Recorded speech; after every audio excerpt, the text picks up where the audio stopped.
Hey guys, this is Dan with Gears and Gadgets. Thanks for tuning in. So today we are heading over to Harley-Davidson of Scottsdale. Again, Harley-Davidson of Scottsdale, that is where I bought this Heritage. Pretty cool dealership if you're ever in town. I do suggest that you check them out. This is not sponsored, but like I said, cool dealership. They took good care of me, and overall, good experience.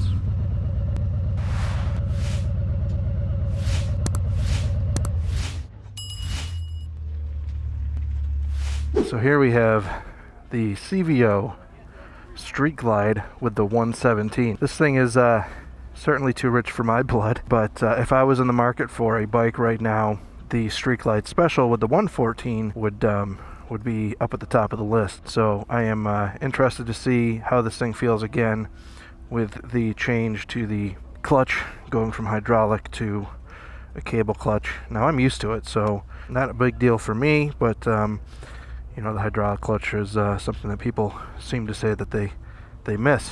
Again, the CVO is likely too rich for my blood, but it is certainly a similar experience to what a Street Glide 114 would be.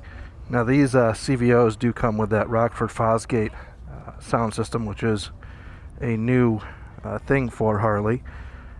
Be curious to see how that sounds. And then of course you have the Boombox GTS system here. Man, these things are so smooth.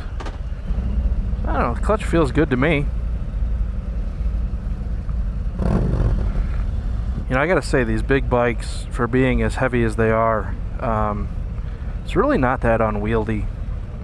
It's certainly something that would take a minute to get used to. I don't think it's something that as a new rider you want to be getting yourself into. A lot of people told me I was crazy for going with a Heritage as my first bike, but a couple years in I'm happy that I did, because I didn't have to turn around and sell it for something new and take a bath on a trade-in because I outgrew the bike. So now this is something that's certainly much larger and a little more to handle, but I think that I am getting ready to consider a touring bike.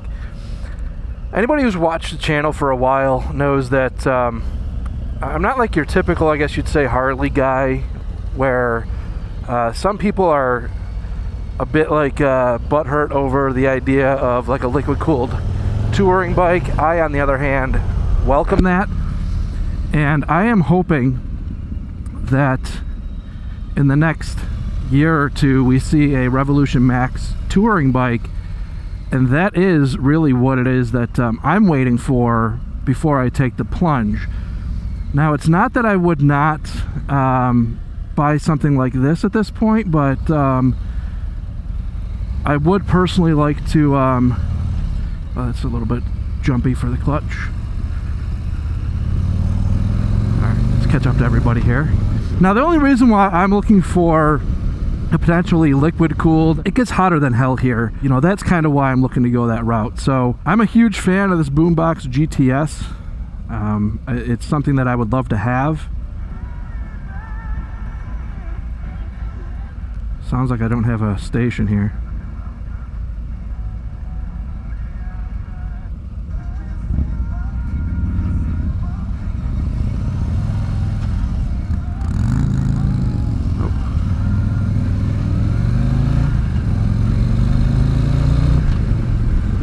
I would like to have the Boombox GTS system with the ability to link Apple CarPlay.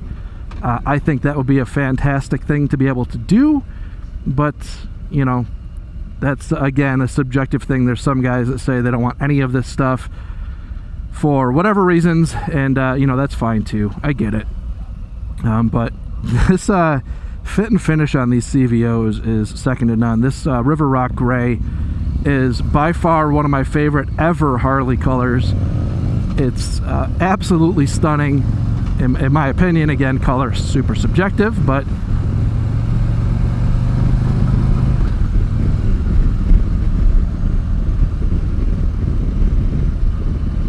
I would be so lucky to own one of these things.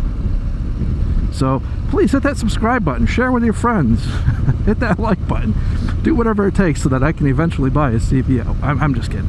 Like I said, most likely the next bike that I would buy would be a Street Glide Special of sorts, or maybe a Road Glide. I may even switch my decision between now and whenever that time comes. You know, I'm more of a Street Glide design Q fan, but that does not exclude me from the potential of appreciating the Road Glide fairing,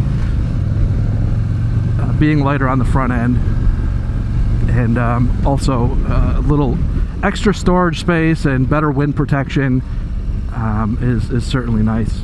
So it's interesting because I come out here on this demo ride under the you know, goal of trying to provide content to my viewers, and it's interesting though, because when you come to these things, like, you have to try to approach these videos as neutral. You know, you want to be producing content for people who are potentially interested in these bikes, but then it's difficult at times because somebody like me, I'm kind of like holding off, knowing that there's got to be a new touring frame coming in the next year or two.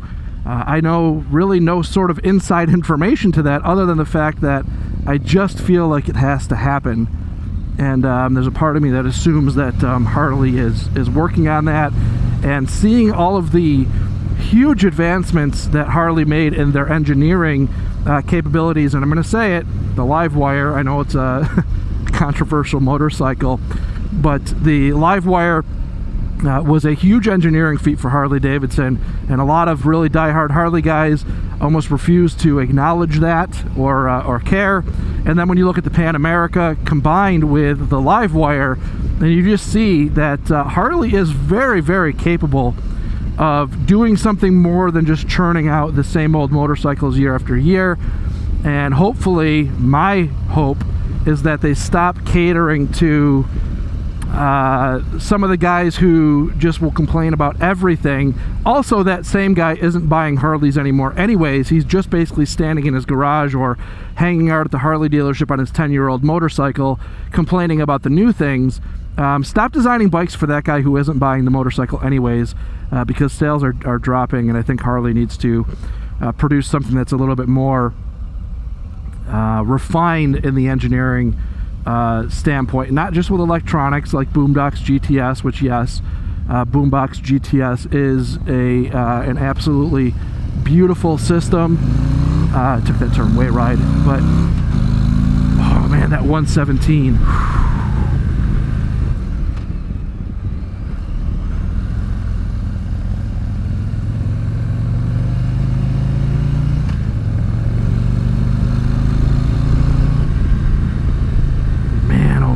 Thing's got some power straight out of the box. All right, man, let's swap here. We're not really doing staggered riding all that well. I get a little bit sketched out at some of these demo events because you don't know the skill set of everybody else that's riding with you, and you're riding in a relatively tight pack of bikes, and at times it kind of sketches me out a little bit.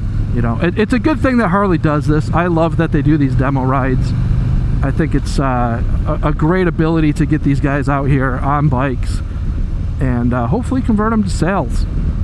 Also, thank you very much, Harley Davidson. I actually asked if they were cool with me putting a camera up on the bars, and they said, hey man, it's fine, just don't fiddle with it while you're riding, and it's cool with us. So also, I thank Harley Davidson for the ability to allow us content creators to come out to these events and not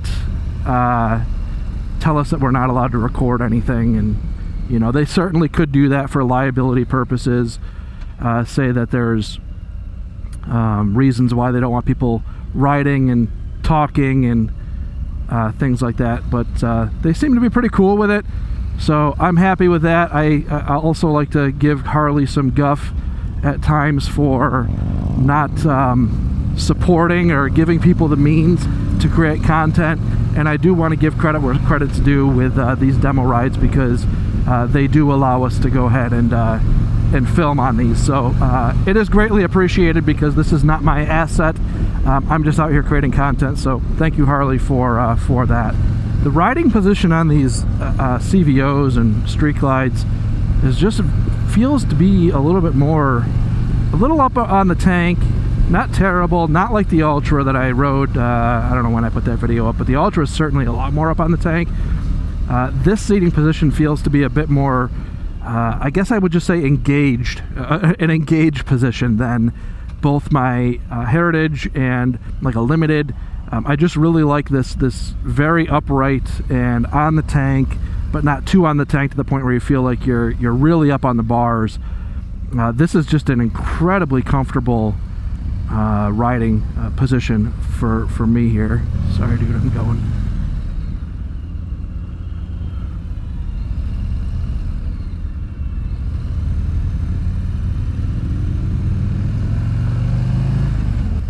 We are back.